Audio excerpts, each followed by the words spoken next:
सारी चर्चाएं हैं और बहुत सारे विषय है।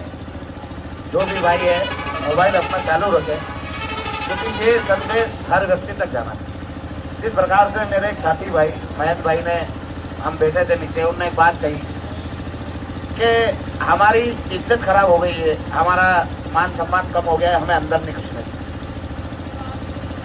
हम जो लड़ाई लड़ रहे हैं हमारे मुद्दों की, उसमें चाहे हमारी जान जाए, चाहे मान सम्मान चला जाए, कुछ भी चला जाए, हम पीछे में हटने वाले नहीं हैं। और उसके लिए एक शेर है कि जंग भले हारे जाएंगे, जालिम फिर भी ललकारे जाएंगे, संघर्ष हमारा खत्म न होगा, हद से हद क्या होगा, मारे जाएंगे।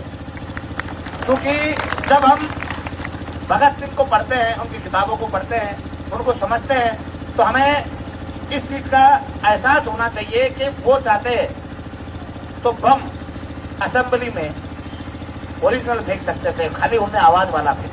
क्यों फेंका?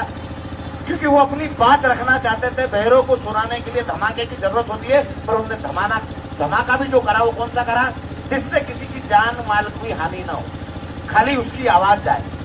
आज हम जो लड़ रहे हैं, हमें भी उसी सिद्धांत और मूल्यों पर लड़ना पड़ेगा कि लोकतांत्रिक व्यवस्था में लोकतांत्रिक तरीके से अपनी आवाज को बुलंद करना पड़ेगा। जिस प्रकार से उनने हमें रोका, हमें उकसाने का प्रयास किया, उनका मकसद खाली इतना था कि आप आक्रोश में आ जाओ, उनके ऊपर हमला कर दो और वो आपको गुंडा घोषित कर। आपने संयम बनाया, अपने संयम और अपने स्वाभिमान का परिचय दिया कि आप कितने भी प्रयास कर लो, हम आपके ऊपर हमला या प्रहार नहीं करेंगे। इस वर्दी को हम भगवान के रूप में देखते हैं, सेवक के रूप में देखते हैं, उसी रूप में देखेंगे, चाहे आप उस वर्दी के अंदर हैवान के रूप में आ जाओ। यदि हमें किसी को भगवान माना है तो उसके अंदर हैवान भी आएगा, तो हम उस हैवान की भी पूजा करेंगे। पहले भी इनने लाठी डंडे चलाए, इन्हीं वर्दी वालों ने चलाए, हमने उस समय भी हाथ जोड़े, हमने लटकाए, पर उनके ऊपर प्रहार नहीं करे, आज भी नहीं करेंगे। ये खाली इसलिए चाहते हैं कि जो 21 दिसंबर का जो कार्यक्रम है वो इसी प्रकार से धरने प्रदर्शन हो, वो चलता रहे, और वो 21 तारीख का जो कार्यक्रम है वो असफल हो जाए, वहां लोग नहीं पहुंच पाए।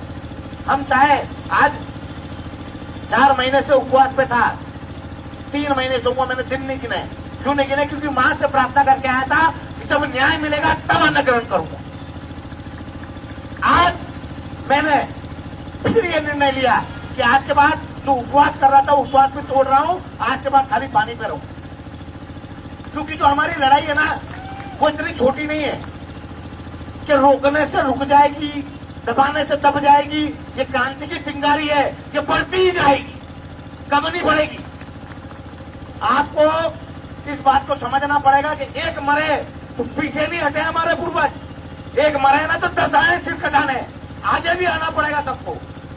हम सबको ये लड़ाई ईमानदारी से लड़नी पड़ेगी और लोकतांत्रिक तरीके से लड़नी पड़ेगी। जिस प्रकार से उनने एक प्रयोजन बनाया, उनने एक व्यवस्था बनाई कि इनको रोको या धरने पे बैठ जाएंगे, सारे लोग जिलों से यहाँ आ जाएंगे।